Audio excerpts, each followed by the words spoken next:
Okay, all of you who are here, remember, you are going to go down in history. Because today, for the first time, OSWB is introducing TED Talk format, and we hope in the future we'll have much more of this. So be seated, because when we write history, your name will be on the pages as the first lot of people who attended the show and clapped for it. Okay, for years now, we've wanted to introduce the TED Talk format in OSWB. However, there are a lot of legalities involved in it, so we changed the name to Walk the Talk.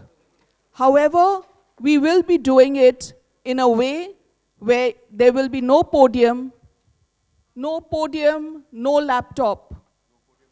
No podium, no laptop, only a changer in hand. The stage is yours. You can walk, you can talk, you can dance, you can prance, you can do whatever you like. No laptop, no podium. They say the best gifts in life come in small packages, and I am the best personification of that. All of 5 feet I can take on the world on my own, except when I stand behind that podium and all you can see is my decapitated head floating above the laptop. That's the only time, and sometimes you can't even see that. All you can hear is a voice coming out. So what happens if we get rid of that podium? We have the whole stage, your hands free, call a mic, and you express yourself, ex-tempo preferably. So that's what we are trying out, and we are hoping that this format catches on, and we have scientific programs, especially programs made for little people like me, who can then actually show our talent instead of a disembodied voice coming from behind the laptop. So with that in mind, we made this show, Walk the Talk, where we have some of the best speakers, and they will be talking on topics that are very, very relevant, especially to the younger generation, and not purely scientific topic. And after that, we will have an interaction. So for this session, the chairman is Dr. Devashish Das and Dr. Parag Mukherjee. Co-chairman, Dr. Pradeep Mohanto, Dr. Rajesh Mojumdar Chaudhary, Dr. Shugoto ran away? Waited for years to have on the dock. When I first came to Calcutta, I was told that if a person goes to Dr. Partho Biswas, that patient never goes to any other doctor. The first time a patient came to me and showed me a crumbled up prescription that belonged to Dr. Partho Biswas and then told me he wanted to do LASIK by me, simply because I knew Partho was out of town, I wanted to do a Red Indian jig. But today we have Dr. Partho Biswas here, and he's going to tell us why. What is his trade secret? Why no patient goes away from his hands? So thank you very much, Doel, and I will obey your commands, and I will sell ice cream to the Eskimo. So Eskimo is something that you know, something that we all know, but to the relevance of the talk today, an Eskimo is there in everyone's chamber. Rajesh, don't smile and don't laugh. You listen to me.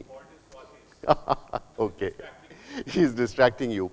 But I'll tell you how did this Eskimo story come in. It came in very, very small. When I was a very small boy, ice cream used to have that magnetic attraction to come and to grab it. And there was, in the hot summer afternoons, there was this ice cream seller in his shorts, and with a magnolia ice cream, he used to come on the streets and sell magnolia ice cream. And all of us from different houses would troop down at the shout of his voice, and he was very, very smart. He would start and cry out, magnolia ice cream, magnolia ice cream. And it was a very, very good way of selling. The heat of summer, children, where you want it. So it's the same here today. When there's a patient with you and the lady is all dressed up, gorgeous, dripping in diamonds, you have to be nice and sweet to her. You have to say, ma'am, wow, very nice. So you want cataract surgery, ma'am. It's not a surgery at all. It's, it's done by laser, that's it. And ma'am would say, laser, okay, so, but I don't want any surgery. Ma'am, it's hardly a surgery, it's just laser. And ma'am, why don't you look up the Google and look at everything that is on the net, and we can talk it out a little later as well. And ma'am said, yes, yes, okay, okay. Ma'am will never go into Google. Ma'am is too busy buying, shopping, everything. But if you have captivated that ma'am of yours, you're going to get a patient who will allow you to do a femtocataract surgery. So this is for a femtocataract surgery, and all these patients who come to us and whom we know that it's not only the femtocataract surgery, but it's also at times a need that this Eskimo wants, and that Eskimo is there on your chair. How do you tackle it? These Eskimos will come in different forms. They will come in the form of a very smart cat. Sir, I just want the best type of laser to be done. Do you have lasers here in Kolkata? And you have to be very sweet. You want to slap him on his face, but you have to be very sweet and say that, yes, we have the best lasers, and it's all available right here in Kolkata. And he will disbelieve. What you have to do is tell him that, why don't you look up the net? You know, this net funda is something that is really very good. And if you ask the patient to look up the net, there are two things that you're telling him. One is that I'm honest with you. You look up the literature. I will answer all your questions. And when you sit directly face to face with me, I'm going to give you the best solutions. And an Eskimo is also trusts honesty. So there are Eskimos who are going to come to you who have read up the literature, who know everything about EDOF, who know everything about the trifocals, who know everything about glare and halo. They are the best types of the Eskimos. And you can sell ice cream to them very well. The first thing that you have to do is to tell them, wow, you have read up everything. Wow, that makes my whole time and everything much easier. So why don't you think about something called the extended depth of focus? You would have read that up. Yes, yes, I have read that up. EDOF I have read up. So why don't you think of that? It's expensive, but it gives you the comfort of actually going in and doing most of your works without glasses. No, but I do love my glasses. I said, yes, they are there for you. An EDOF, you will have to wear reading glasses. Oh, is that so? So things like that, how you talk, how you behave. Is it the everything? It is not. What is everything is how your whole team works, how your Darwan, when he opens the door of the hospital, if he smiles, that one smile is worth $1 million. A Darwan smiling at a patient, sir, please come. That itself, that's the first reception. Then your reception people.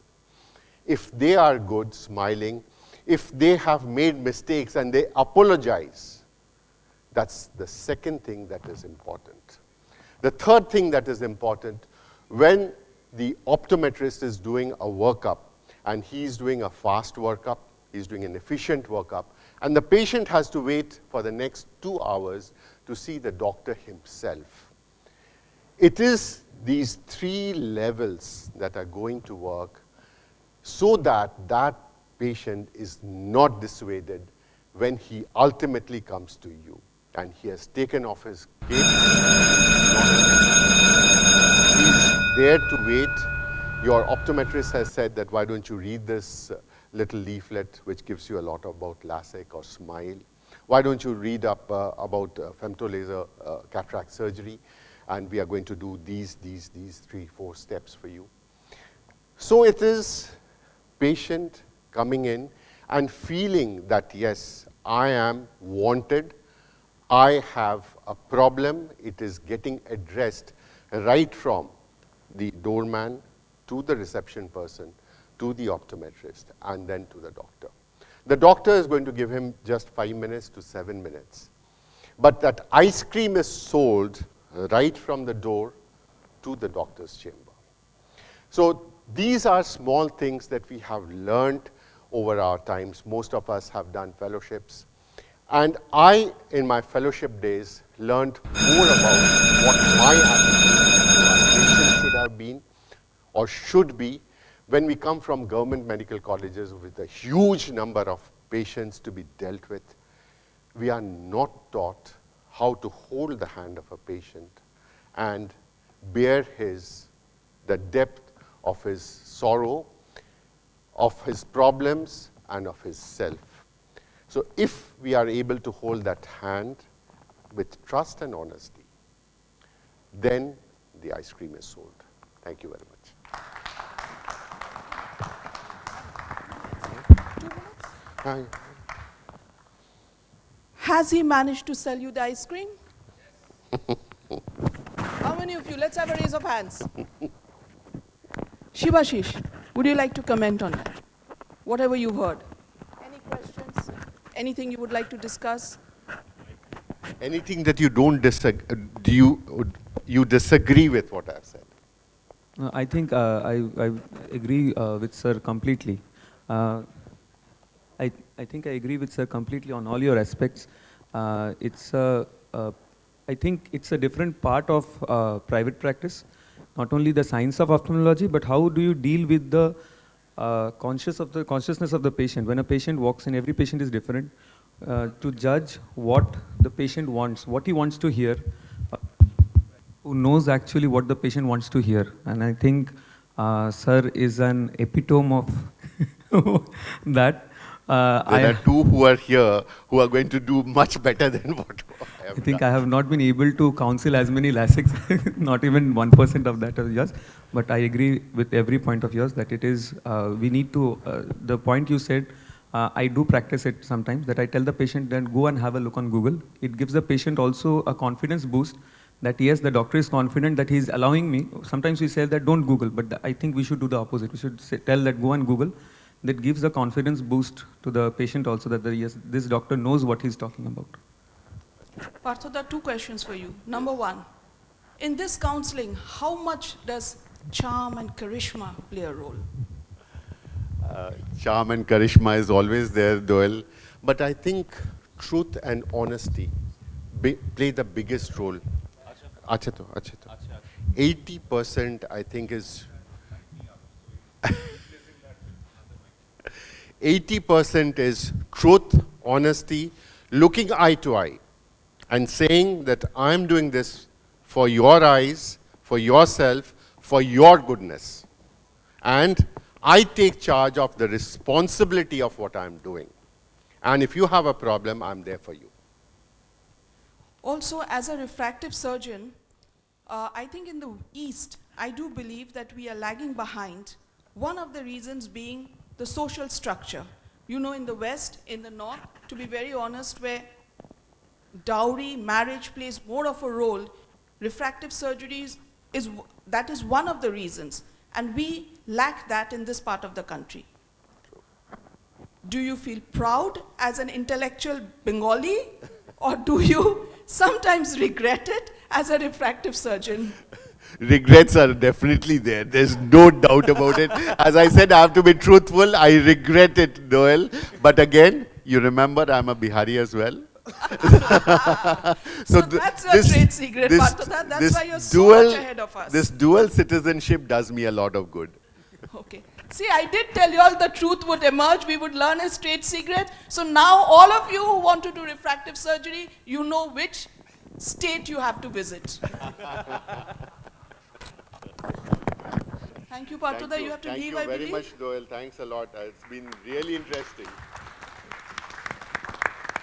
And I listened to him, and the one question I wanted to ask after he had finished speaking is, where did he do his schooling?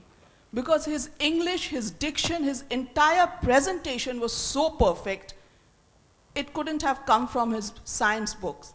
And I dare any of you ever to fall asleep while Dr. Anurag Mishra is making his deliberation. So now we have Dr. Anurag Mishra. Anurag, you have the whole stage. You can dance, you can walk, you can prance. You don't have an image like Dr. Parthoda to maintain, so it's all yours. Let the presentation be over, Doyle. We'll see about the image thing. That's a challenge to you, Parthoda. Open No, challenge. that was actually a challenge to you. We'll know the reasons why in a minute from now. Good afternoon. Is it on?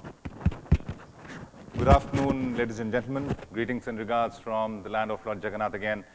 I've been given a very candid task of captivating the audience. I needed to speak about this for a few minutes. Very interesting concept. This picture that's right in front of you looks like a meme picture of sorts. But if you look at it closely, there are actually 3 segments in it. The first segment is the audience, you all, right? The second is the captor, the presenter, how he is going to carry himself forward. And perhaps the most important segment in this picture is the instrument with which he binds you, the presentation, the slides, the content of the talk, right? So we'll just dissect that and go segment by segment. Let's concentrate on you all. What is the audience made up of normally? I'll divide them into 3 segments. The ones that are the most interested to witness the presentation are the ones who occupy the middle chairs. They have the notebooks, the phones with which they click pictures. They're too scared to come to the front benches because they're not celebrities. They're not the who's of that particular society. So they occupy the middle seats.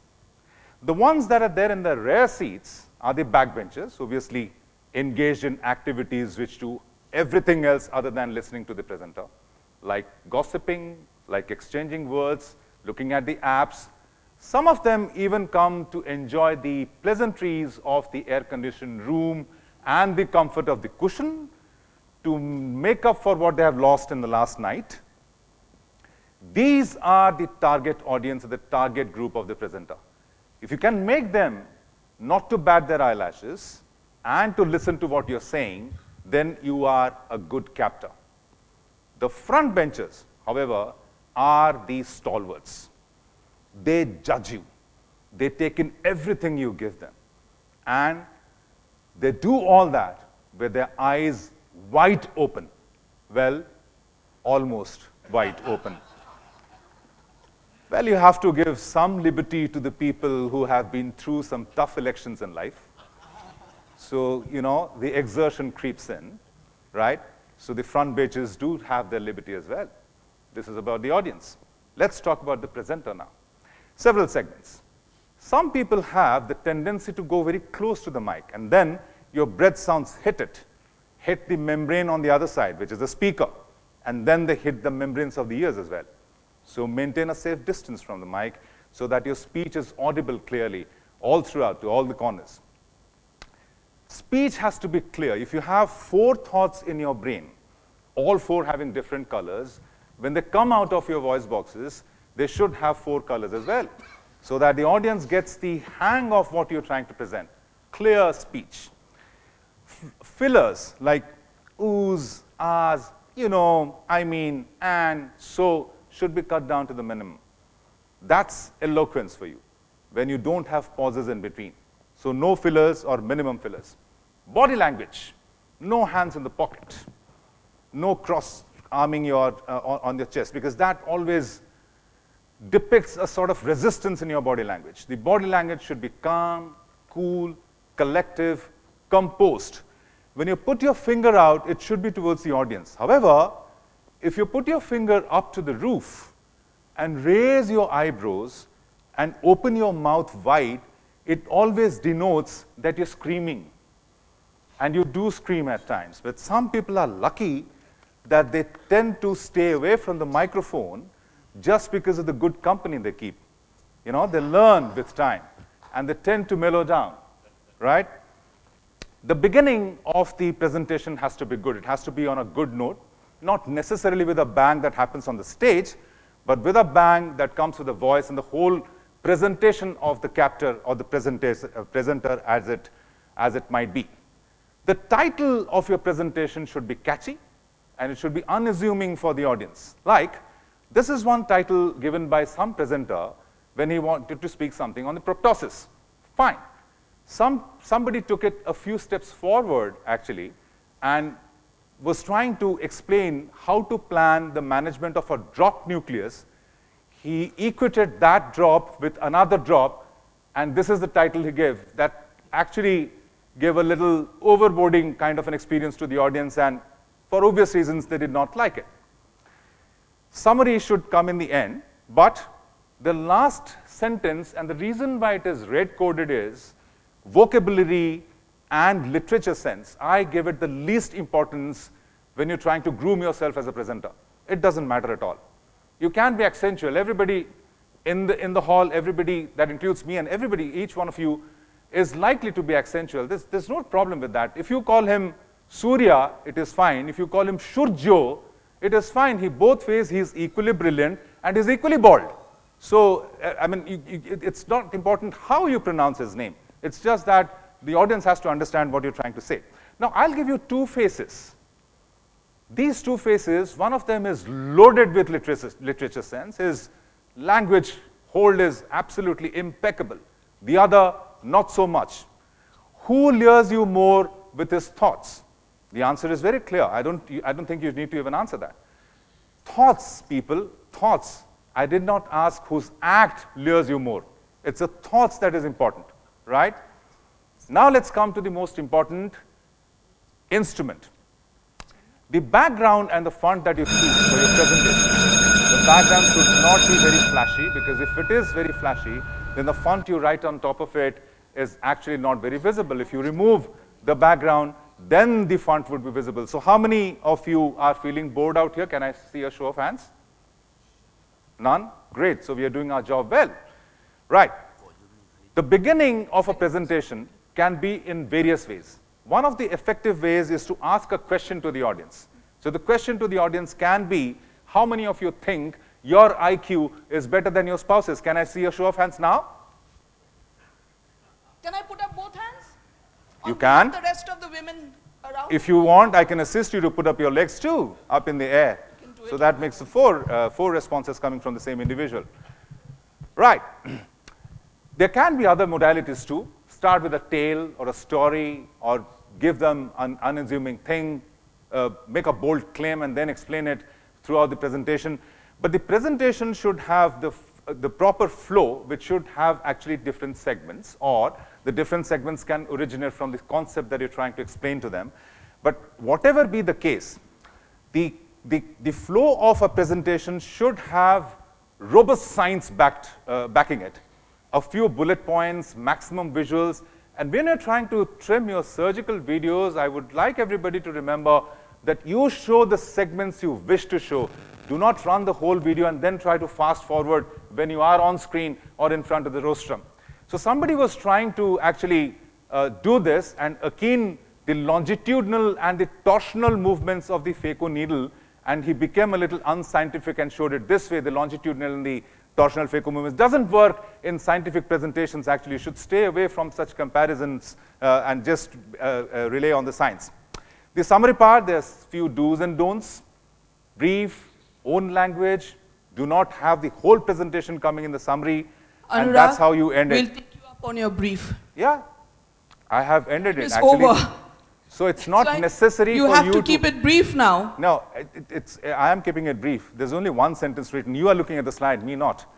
So it's not necessary for you to conclude all your slides on all your presentations on a summary note. You can end it with a quote too. You can end it finally with the sentence that you want to emphasize on, and then expect either this or this to come from the audience. I don't know what I'm going to get from you people, but still, it's a wonderful concept. Thank you so much for the opportunity. Jai Jagannath, as I leave the stage right now. Hang on.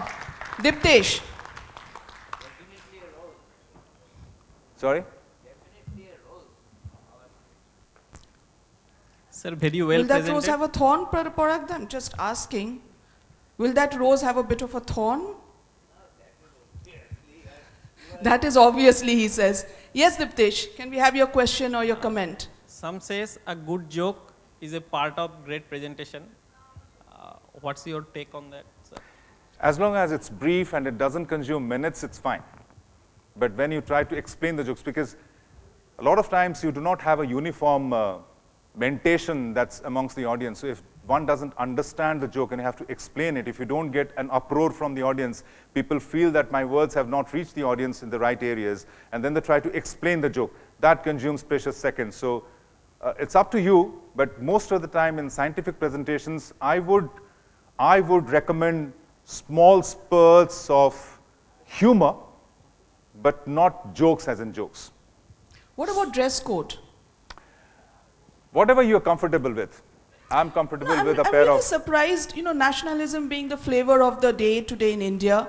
We see women coming with saris. I've never seen a man in dhoti making a presentation on stage, or am I wrong? I did make a presentation in a dhoti in the OPL. last AIOC MidCon. No, that was after the OPL where I did not have the time to change. But That yeah, was the I mean, reason. but if So this AIOC, we are seeing Dr. Anurag Mishra making a scientific presentation in a dhoti and not necessarily after the OPL. Is that, Why are you not? ready to take up the challenge? Absolutely. Okay, it's going to be held in Calcutta, so all of you are going to be there and all of you are witness to the fact. I'm on leave that period of the year.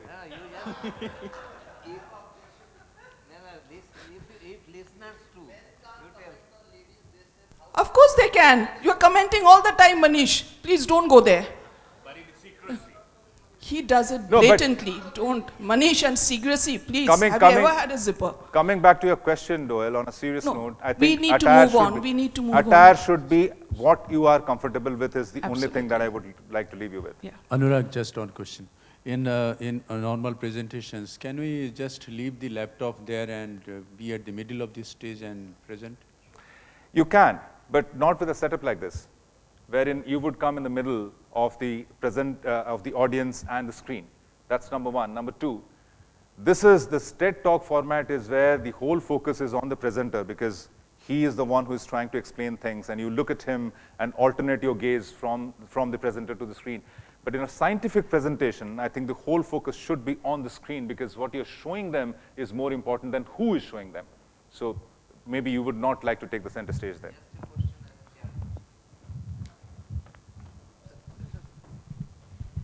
If your scientific presentation listeners are all from different states, different religion, and the same scientific platform, is it wise placing a picture of a god of a certain single religion on the screen like this? You mean Jagannath's picture? No one, if someone may place of Jesus, someone may place Durga like that. Is it judicious or avoidable? I don't see any problem with that, because our constitution allows us to be, religiously liberal with it. So I don't see any problem, as long as you are not going into the religious part of anything. You are just showing up a picture of someone you have all along believed in. We have been born with his eyes, we in Odisha. We've been born with his eyes. We call him circle eyes, even before we learn to speak. So it's my belief on him, so I put up his picture, I say Jai Jagannath, I'm very proud when I say that I've hailed from the land of Lord Jagannath. That's fine. But if you're digging deep into the religious part, obviously the science takes a backseat. That's not advisable. Yes, can I say something? Paragda, this is for you. I personally feel that the presentations we make are actually stories that we are telling. And Anurag's presentation is his story. So he has the right to present what he's doing. When I'll be presenting, I might present and I might, post a photo Shurjo, where of are my you? son. Shurjo Surya, so that's where are fine. you? I'm not telling up everyone fast. that, you have to like my son, but that's my story. Am I finally done? Yes. Yes. Thank you. Thank you. Round of applause for him. Next speaker is someone who's dared to bear for years now. And those of us who keep his company know that he dares to bear his thoughts and his heart, irrespective of who is around and where he is. Present to you, Dr. Surya Gupta. Or Shurju Gupta. Or Shurjo Gupta, right you are. This is fine. See, I am supposed to speak about why we need to present and record complications. Now we know Murphy's law. If anything can go wrong, it will go wrong. There's not a single surgeon in this room who hasn't experienced any sort of complication. It need not be a surgical complication. The most irritating ones are the non-complicated surgeries who keep on coming to the outdoor and saying, chok khoch khoch koche, khich khich koche. And they discuss among other patients who are waiting to get dates for surgery. So complication doesn't mean a rent or a drop or a retinal hole or a bleeding during an oculoplastic surgery. So my first case in my career as an ophthalmologist in medical college was an LIG. My first case in private practice, the first case was a foldable lens, Renner foldable with a PC rent, which my senior had to actually place. And my first unassisted phaco resulted in semi-expulsive. And thankfully, I recorded that to show everybody, the doyens of ophthalmology, that yes, expulsive does occur in phaco also. Because at that time, we were taught that expulsive hardly occurs in a phaco, it's a tight incision. So it's important to record all your surgeries and present your complication. Now, why is it important to present all our complications? See, I'm not trying to educate you because I'm in no position to teach you. I can only share my reasons and then you can correlate and take as much as you want from that. My reason for sharing and recording all videos is, first of all, we show all our surgeries live. Now the advantage of showing all the surgeries live is, as was explained to one of my seniors when I started off, is you have to explain less to the patient.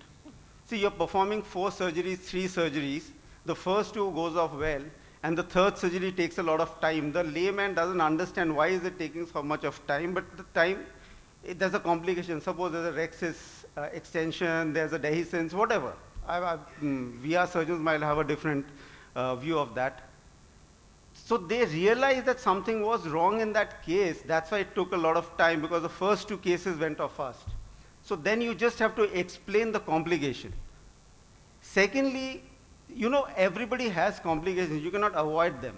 So once you record and you present them, I remember the first major bad complication I had. You people must have seen the video. It was called Murphy's Law. And I submitted that video for ESCRS. This is way back 2008, 9, I don't remember, in Bob Washer's symposia. And it got selected. Now when I showed that video, my video was the only, by the way, unedited video with Dr. Washer presented. It was so bad and had so many complications. The first complication was an extension of the rhexis in a hypermature cataract. And in a full hall, silent audience, I could hear a gasp. And that was so satisfying, knowing that all the troubles of unslept night, worrying about that patient and all the troubles I had to go to explain to that patient, the whole audience sharing my grief in that gasp was really, you know, a blessing for me to understand that yes, these complications are not unique to you, everybody does that. So the appreciation you get from your peers is an important thing when you share your complications. The only way you can share your complications is you have to record all your surgeries. The surgeries which do not come for any use, you can always delete the hard disk. But please record all your surgeries. You might not show them live to the patients or whatever, patient party or whatever, but record all your surgeries. If you don't, you record, if they are not surgical cases, do a photographic documentation. The session which I do conduct sometimes called Dare to Bear. One of my colleagues, he presents presentations on oculoplasty.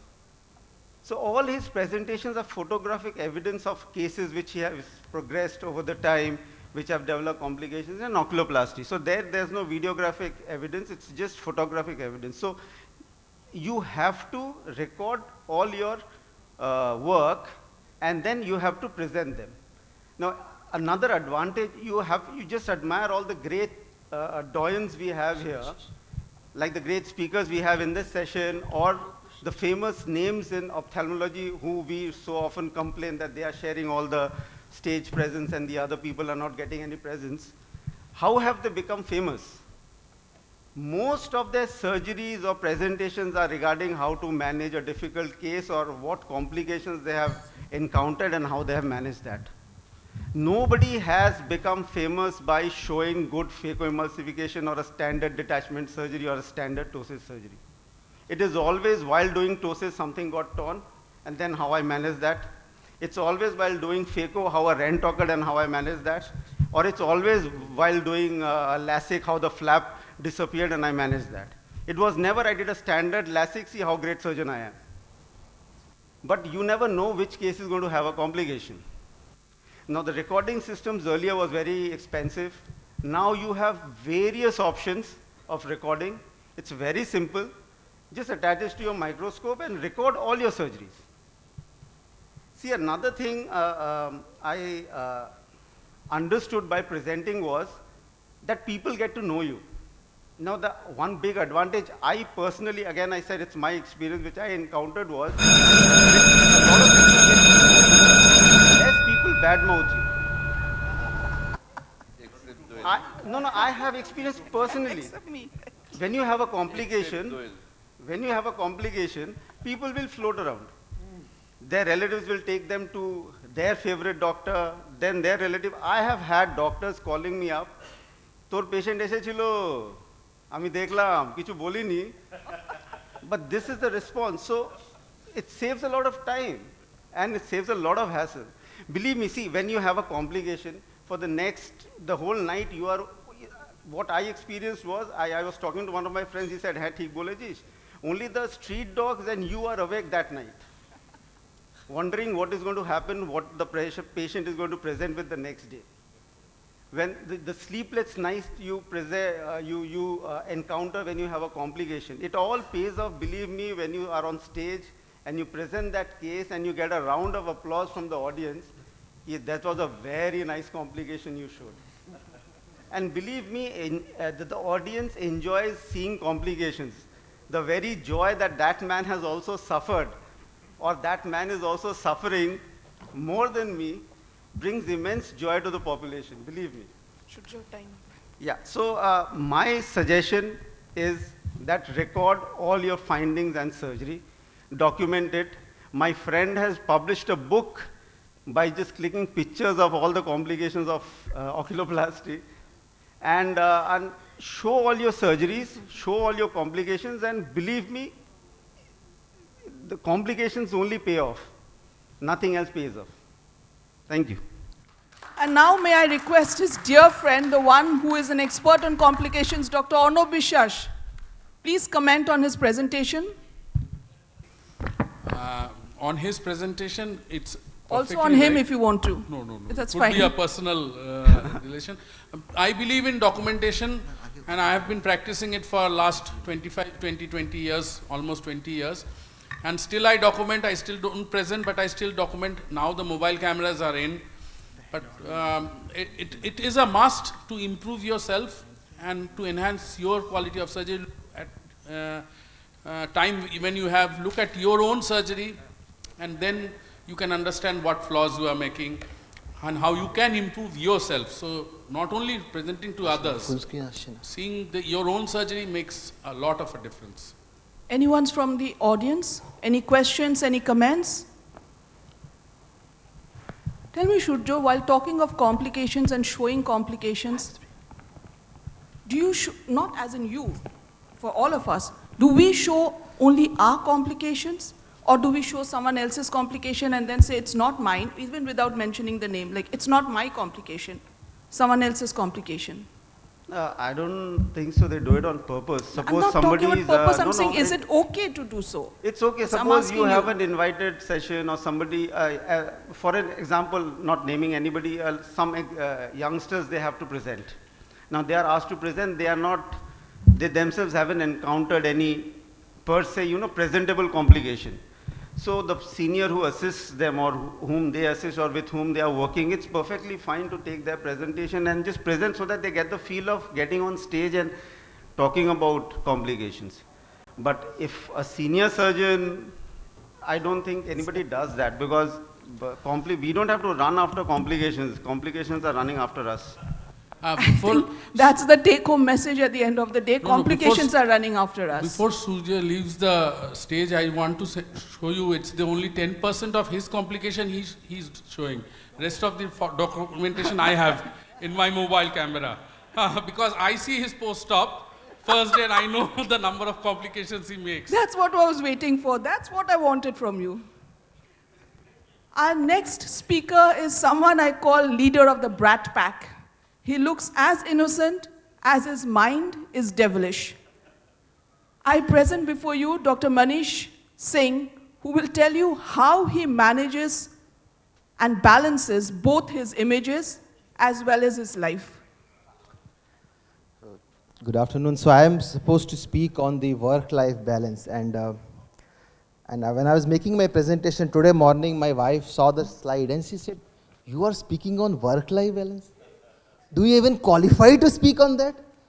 You hardly attend parent-teachers meeting. Most of the weekend, either you are busy with some OSWB program or some GSI program, and you are talking on work-life balance. It's ridiculous." I said, "No, I know I'm not perfect. No one is. But maybe Doyle thinks somehow I can qualify for that. And also the fact that I'm sharing stage with such legendary people, Partho sir, Dr. Anurag, Suryoda, and my teacher, Dr. Rashmin. So might we have done something good in life. That is why I'm part of this program. So coming to the topic of work-life balance, it sounds simple, very difficult to understand, and even more difficult to implement. As a doctor, we have very late settlement. We struggle for years, we have stressful work hours, and when we settle down, by the time our colleagues in other other streams are already thinking of early retirement. And that time we want to earn more, we want to grow, we want to accumulate more wealth. And at this time we realize probably we ignore our health, we forget about our hobbies, we hardly give time to our family, our kids, and there is zero me time, the time which you spend with yourself, you think about yourself. And I tell you a very interesting real life experience. I was in Shankar Netralaya for 7 years and I was very happy. Even financially I was very happy because I was earning well, and the people around me, 2 year, 3 year, senior, junior, were also earning the same. So I was very happy, doing well, having a decent life. I shifted to private practice, my income increased, I became sad. Because people around me were earning 3-4 times more. So I realized how much money you earn doesn't determine how happy you are. How much money your colleague is earning probably determines more how much happy you are.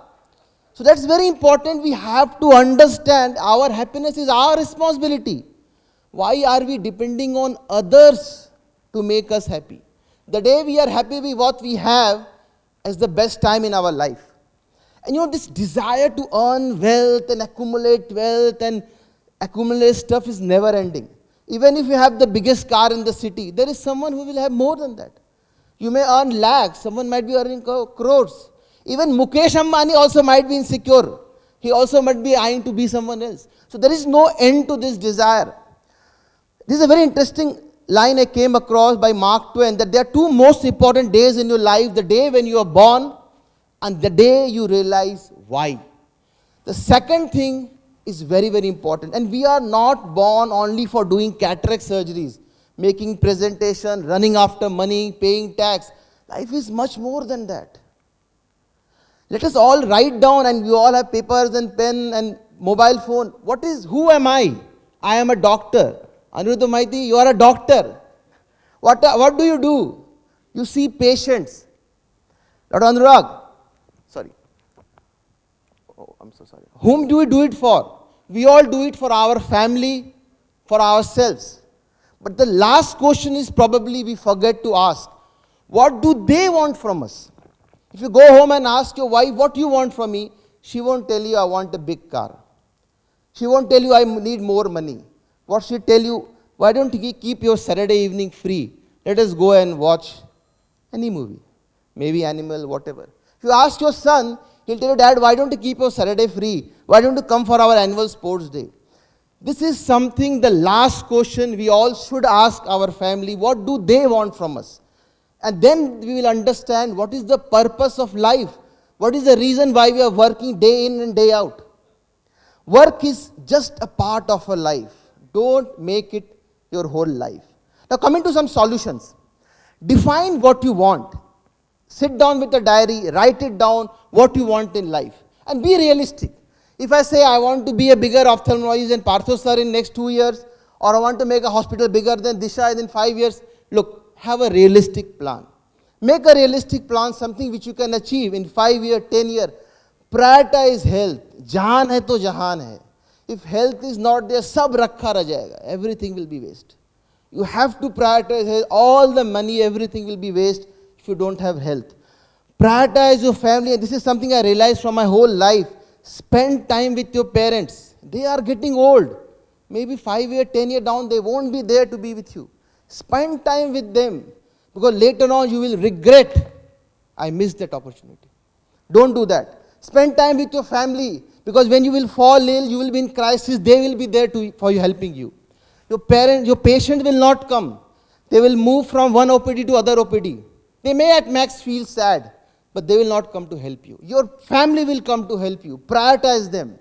Set clear boundaries. When I am in my OPD, I don't do personal work. But when I am with my son, when I am with my parents, if a patient calls at 10 o'clock at night, sir, chok chulkache, tell them, chulke nin. Kalke shokal nota OPD te dekhbo. Why that is not the case? Why will I take a call at 10 o'clock at night to tell the patient ki drop 2 baar dite hobe, ki 1 baar dite hobe? We can discuss it tomorrow in the office time. Because this is my personal time. If I am not giving my family my office time, why my patient to take my personal time? Define acts, and this is a very interesting concept Dr. Sinha told me when I joined private practice. Sit down with a piece of paper, how much expenses you have per month. How much is your EMI? How much you want to save? Add it. This is all what you need. Baki sab rakha rahega bank mein. You will probably never use them. So have very clear writing what you need in life. Define that acts. Spend less time with the phone, more time with people. Come and meet people. Thoda hug kiya, Anurag bhaiya kaise hai? Sir, Ashwin sir, how are you do? This is what matters in life. These memories are important. Don't make those fake Facebook friends. Make real friends. Because a lot of time I meet people who say, sir, you are my Facebook friend. And I don't even know his name. It happens. In my OPD, patients come, sir, Chinte Pachen. Sorry. Aapni hamar Facebook friend achen. Oh, acha, sorry. And this is a beautiful line by Stephen Covey. Nobody in their deathbed ever wished that I had spent more time in the office. When you will be on your deathbed, and believe me, one day you all will be. Maybe 10 years down the line, 10% of these people will not be there. Remember this. This is the reality of life. On your deathbed, you will not think, I wish I would have done 5 more multifocals. I wish I would have done 5 more torics. You will wish I had lived my life well. I'd spent more time with my parents. I'd spent more time with my son. I'd seen him growing up. I missed such a great opportunity in life. Time is ticking away. Enjoy your work and enjoy your life too before it's too late. Thank you so much. Dr. Manish Singh, take a bow. I never thought I would live to see the day when you would leave me speechless without a wisecrack to make at your expense. But that was wow. Definition of happiness. It's very difficult to actually define what happiness is. You should be satisfied with whatever you have. And I'll not say I'm happy with work-life balance, because again, as I told you, there's always a peer pressure to do more, earn more, achieve more. But I'm sort of okay.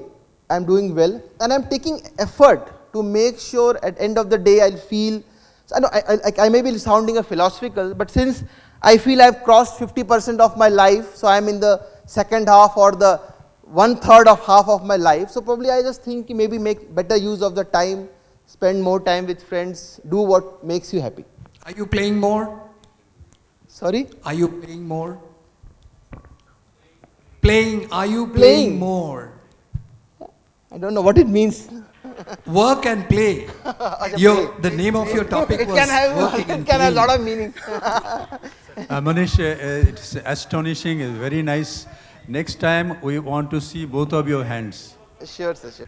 Besides Anurag from the national level, everyone I asked, this is the concept and I want someone to speak. The one name that came up was Dr. Rashmin Gandhi.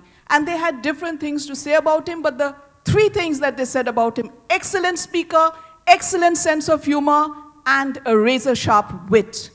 So I present to you Dr. Rashmin Gandhi, and he's going to talk about the path less traveled. Thank you so much. Thank you. There was a WhatsApp message I just received, a request. Can I give my presentation in Bengali. Now, I said I'd try. I've assaulted many of you with my Bengali. I actually am a golden member of Hoichi, though Bengali is not my mother tongue. I also have started enjoying Bengali poetry, and the first poetry that came up was Chul Taro Ko Bekar, Ondokar Ondokar. I mean, irony that's a poem that came up. Vidisha Nisha, thank you. Thank you so much for inviting me for this presentation. I'll take you back to November of 1906. In Tübingen, in Germany, there was a meeting of psychiatrists, and this young man was very nervous about his presentation. He was following up a patient named August. He spent a long time to follow up the patient during her life and after her death as well. And he realized that he has really found something. He realized that August was not suffering from a very common form of dementia. And he was convinced about it. And he was going to present it to his seniors. He was very nervous because that was a new finding. His presentation went, nobody really gave much of importance to him because the whole audience was waiting for the next presentation in psychiatry meeting, which was on compulsive masturbation. Apparently during that time, compulsive masturbation was a hot topic for psychiatrists, and they all earned a lot of fame and money on that topic, and our man just presented, went away. He was not deterred by that lack of appreciation. He just followed up similar patients, made a large series, and then presented in a larger meeting. And now the disease bears his name. His name was Alois Alzheimer, and the disease, which is now a multi-billion-dollar industry, is still an enigma. In other words, Alzheimer could have helped himself to work on masturbation, pun not intended, but he chose to do something which was not in fashion those days. He chose a path less traveled. So it's not necessary that we just end up doing something completely diametrically opposite. Whatever we are doing, even if we do it differently, that's the path less traveled. Let me ask you, if your financial status is not altered, your position in society is not altered, how many of you would end up doing something completely different? Not what you're doing, but something different. Would you choose anything different from what you're doing? It can be anything, writing poetry, music, play, even becoming neuro-ophthalmologist, anything. Yeah. Show of hands, any one of you would just change the life pathway? Yeah, there are a few bold people who have raised hands saying, yeah, we'll do something differently. What, to two of you, what if I don't offer you the financial security? Would you still go ahead and choose a different path? Or then you're not very sure? People. Yes, so that hand which was raised, he said that no, I would not do something different if there was no financial security. And I think that's probably one of the reasons why a lot of us continue doing what we are doing. There's a very beautiful inscription on the player's entry at the center court at Wimbledon. And they've taken the couplet from the Kipling's poem. And it says that if you can meet triumph and disaster and treat those two imposters the same. In other words, it says that triumph or disaster are just the imposters. It's what you make of your journey. But a lot of times we can't get detached from what we would achieve when we choose a path. And that's the reason why we try to choose a path which is well beaten, where we know what are the parameters of success that we'll achieve, or what are the likelihood of disaster or failures that we would encounter, and what are the algorithm to deal with this disaster, because it's already a well-trodden path. And that's probably one of the reasons why a lot of people use work as a burden across the world. The studies have proven that work has caused a lot of stress across the world. And one of the reasons can be because we are on a path which probably we don't want to be on, but there is a peer pressure or even money pressure. Since these talks also we're supposed to have some amount of personal anecdote, I would like to say that I was a high volume cataract surgeon in Shankar Netralaya. To leave cataract surgery and choose neuro-ophthalmology was not a very easy decision initially, but it worked out well.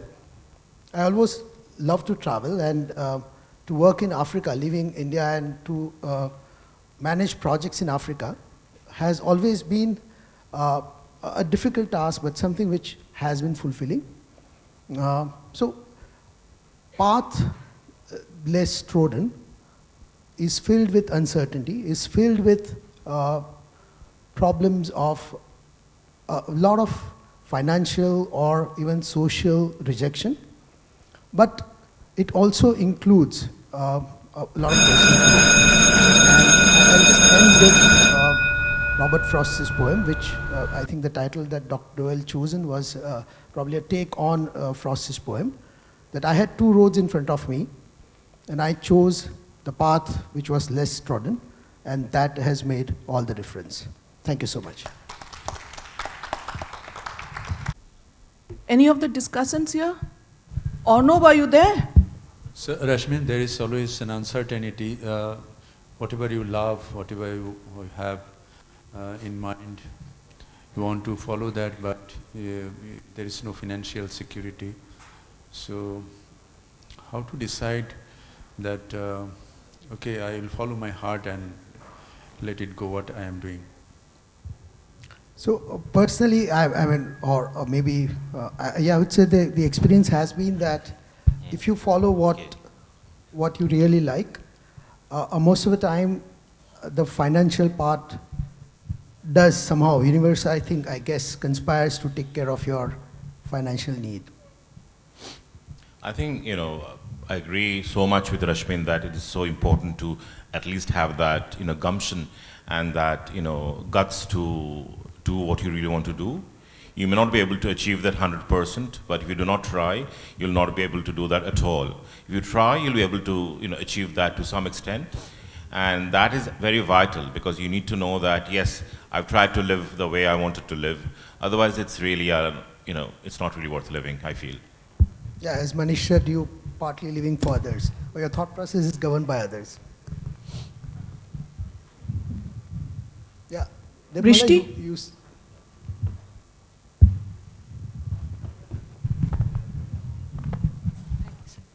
Sir, I'm a DNB trainee resident.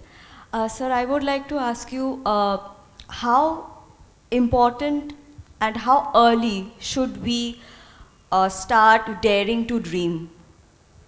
How early? Because, sir, a lot of us, we go into proper ophthalmology and then we dare to change our lives. But some of us, we enter ophthalmology with a dream.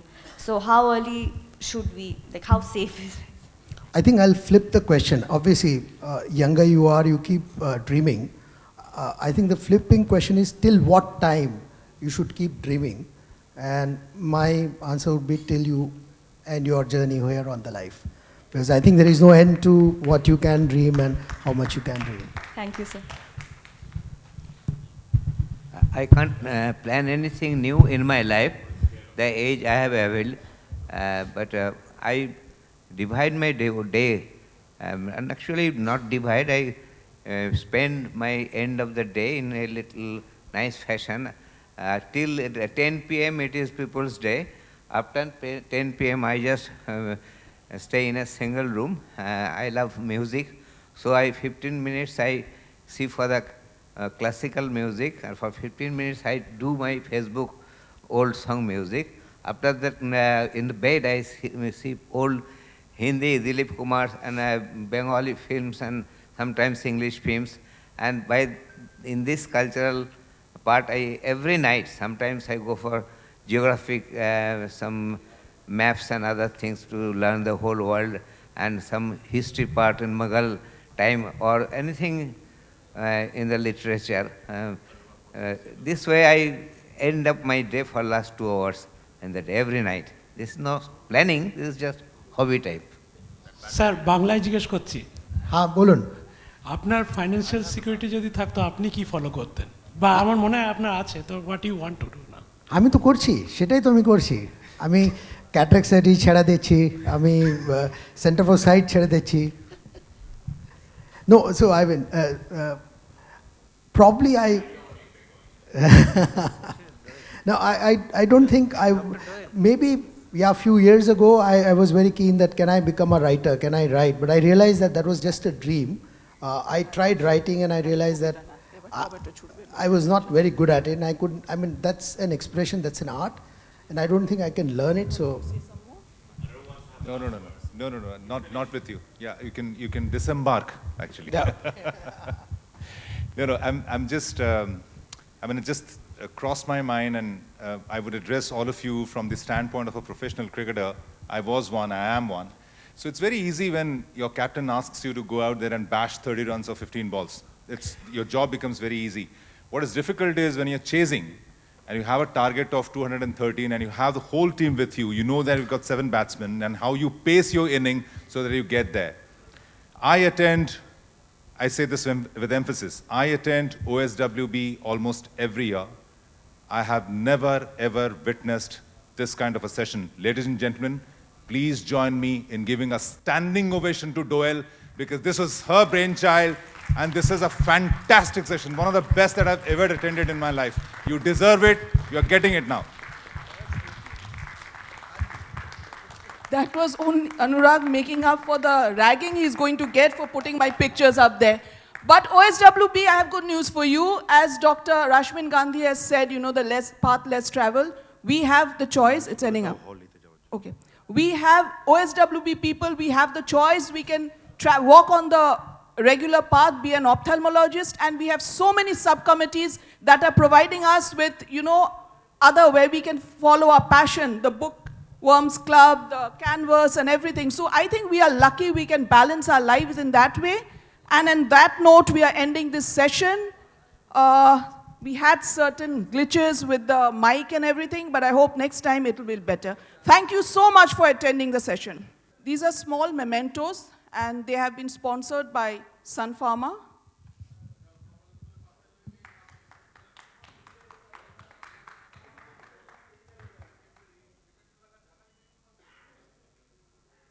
Shurjo Surya Gupta, are you here? Yes.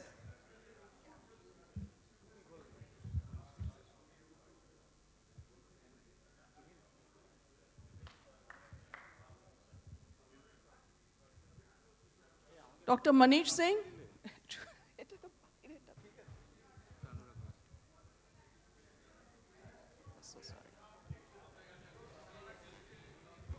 Anurag.